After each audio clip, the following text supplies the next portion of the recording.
was Sword of God, which became my second international bestseller. In my mind, it was Book 3 in the Payne Jones universe.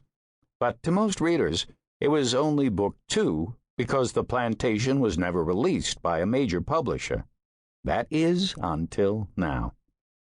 Several years have passed since I wrote the first draft of The Plantation. The original version was much longer and contained several mistakes that rookie writers tend to make. With the help of my good friend, Ian Harper, I tried to eliminate as many of those as possible while keeping the plot intact. After a lot of tweaking, I'm thrilled with the final product. To me, The Plantation is my first love. It's the book that allowed me to write for a living. Hopefully, you'll fall in love with it too. Chapter 1. Thursday, July 1st. Icy River, Colorado. 122 miles southwest of Denver, Colorado. Robert Edwards hurdled the fallen spruce but refused to break his frantic stride. He couldn't afford to. They were still giving chase. After rounding a bend in the path, he decided to gamble, leaping from the well-lined trail into the dense underbrush of the forest. He dodged the first few branches, trying to shield his face from their thorny vegetation, but his efforts were futile. His reckless speed, coupled with the early morning gloom, hindered his reaction time, and within seconds he felt his flesh being torn from his cheeks and forehead. The coppery taste of blood soon flooded his lips. Ignoring the pain, the 32-year-old struggled forward, increasing his pace until the only sounds he heard were the pounding of his heart and the gasping of his breath. But even then, he struggled on, pushing harder and harder until he could move no further, until his legs could carry him no more.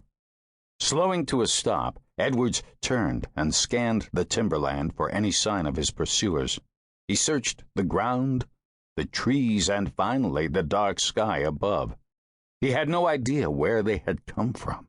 It was like they had just materialized out of the night, so he wasn't about to overlook anything.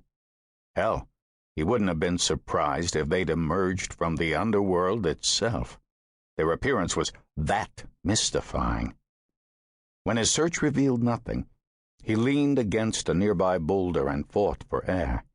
But the high altitude of the Rockies and the blanket of fear that shrouded him made it difficult to breathe.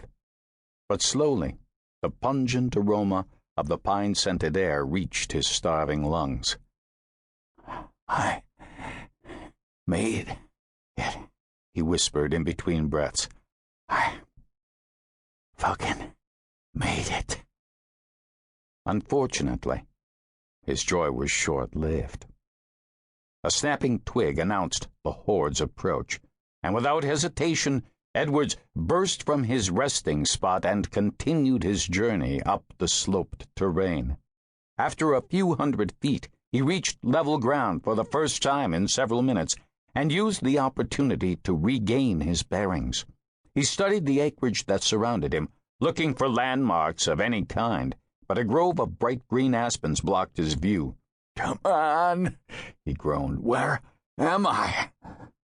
With nothing but instinct to rely on, Edwards turned to his right and sprinted across the uneven ground, searching for something to guide him.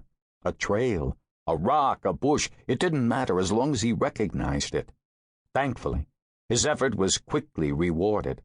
The unmistakable sound of surging water overpowered the patter of his own footsteps, and he knew that could mean only one thing. Chinook Falls was nearby. Edwards increased his speed and headed for the source of the thunderous sound, using the rumble as a beacon.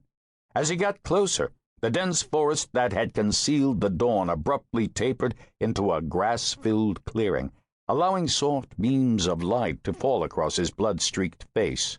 Suddenly, the crystal-clear water of the river came into view.